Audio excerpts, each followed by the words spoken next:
Hi friends, आज से हमारी new series of videos start हो रही है ऑल अबाउट मीनोपॉज। आज की वीडियो में हम बात करेंगे मीनोपॉज होता क्या है।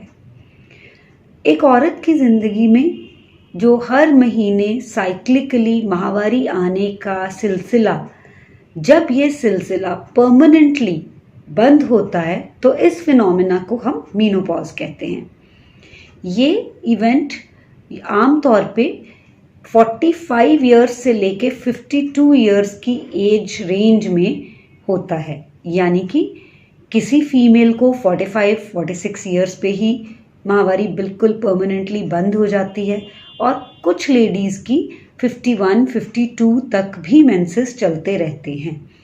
ये एक एज रेंज है which varies from women to women. It depends on the family history also. Usually इस एज की रेंज में ये साइक्लिकल माहवारी आने का जो सिलसिला है ये परमानेंटली बंद हो जाता है नेचुरली। इसे मीनोपॉज कहते हैं।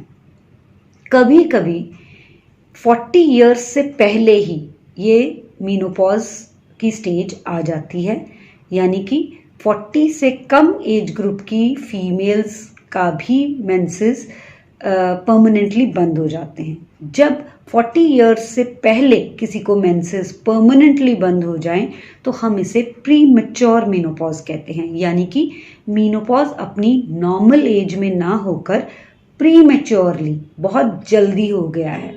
ये एक अलग स्थिति है। अब जानने की बात यह है कि कभी कभी ऐसा होता है कि बहुत महीनों तक या कई बार 1-1.5 साल तक भी किसी फीमेल को मेंसेस नहीं आते। ऐसा ज़रूरी नहीं है कि 1 साल मेंसेस बंद हो जाना हमेशा ही मीनोपॉज का इशारा है। ऐसी कौन सी स्थितियां हैं जहां मीनोपॉज के अलावा भी मेंसेस इतना टाइम के लिए बंद रह जाते हैं। जैसे कि डिलीवरी के बाद काफ़ी कॉमन है कि 1 से 1.5 साल फीमेल को मेंसेस नहीं आते, पर ये मीनोपॉज नहीं है। पीसीओडी के पेशेंट्स जब अपना राइट टाइम पे ट्रीटमेंट नहीं करवाते तो एक ऐसी स्टेज आ जाती है जब 1 साल या 1.5 साल या 2 साल भी उनको पीरियड्स नहीं आते, उनके पीरियड्स बंद रह जाते हैं। ये भी मीनोपॉज नहीं है। अब सवाल आपका ये होगा कि डिफ्रेंशिएट कैसे करें कि ये मीनोपॉज है, प्रीमैच्योर मीनोपॉज है या कोई और कारण है, और इनमें फ़र्क क्या है। डिलीवरी के बाद 1-1.5 साल पीरियड्स बंद रहने को हम लैक्टेशनल एमेनोरिया कहते हैं। ये मीनोपॉज नहीं है। पीसीओडी में भी जो पीरियड्स बंद रहते हैं वहाँ पीरियड्स बंद रहने का कारण अलग है। मीनोपॉज में जब पीरियड्स बंद होते हैं तो ये एक परमानेंट इवेंट है। इसे रिज्यूम नहीं किया जा सकता क्योंकि हमारी अंडेदानियां, जिसको मीनोपॉज हो गया है, उसकी अंडेदानियां कुदरती तौर पर अपना हार्मोनल फंक्शन खत्म हो कर चुकी हैं, यानी कि ओवरीज में अब नेचुरली अंडा बनाने की, हार्मोन प्रोड्यूस करने की क्षमता खत्म हो चुकी है और इसे वापस रिज्यूम नहीं किया जा सकता। It is a permanent phenomenon. But lactational amenorrhea, PCOD, ये जो सिचुएशंस हैं इनमें पीरियड्स जरूर बंद रहते हैं, पर कारण पीरियड्स बंद रहने का डिफरेंट है। इसमें हमारी अंडेदानी का जो फंक्शन है वो परमानेंटली ख़त्म नहीं हुआ है। इसमें हमारे फॉलिकल्स अरेस्टेड फेज में हैं, ओव्यूलेशन नहीं हो रहा है, पर अभी फंक्शन परमानेंटली खत्म नहीं हुआ है। एक अरेस्टेड फेज में हमारी ओवरी चली गई है। इस फेज में से हम ओवरी को निकाल सकते हैं bye treatment, by giving medication. So that is the basic difference between ऐसे कारण जो टेम्पररी हैं, जिनके कारण पीरियड बंद हो चुका है, और मीनोपॉज जिसमें पीरियड बंद होने का कारण एक परमानेंट कारण है जिसको हम रिज्यूम नहीं कर सकते। ये एक बहुत ज़रूरी चीज़ है।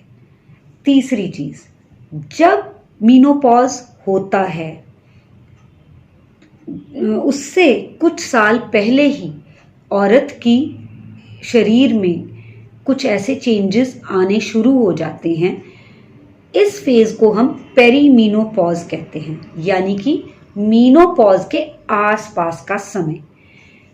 यानी कि पीरियड एक्चुअली परमानेंटली बंद एक स्टेज पे होंगे जाके, पर उससे 5 से 6 साल पहले ही हमारी बॉडी में हॉर्मोन्स की मात्रा कम होने लगती है, फ्लक्चुएट होने लगती है, जिससे कि हमारी पूरी बॉडी पे असर पड़ता है। हमारी एक औरत की स्किन, उसके बाल, उसके मूड स्विंग्स, उसकी मेंटल हेल्थ, उसकी बोन हेल्थ, ये सब धीरे धीरे अफेक्ट होना शुरू होते हैं। यानी कि एक्चुअल मीनोपॉज के इवेंट से पहले से ही ये चेंजेस आनी शुरू हो जाती हैं और इवन की सिम्टम्स भी विमेन को आने लगते हैं। सो पेरीमीनोपॉज का पीरियड भी बहुत टर्बुलेंट हो सकता है विमेन के लिए। अपनी अगली वीडियो में हम बात करेंगे कि इस पेरीमीनोपॉजल और मीनोपॉज का जो फेज है, इसमें विमेन को क्या क्या सिम्टम्स आते हैं और क्या उनका ट्रीटमेंट है। Thank you very much. Wait for our next video on our Facebook page. So subscribe to our page.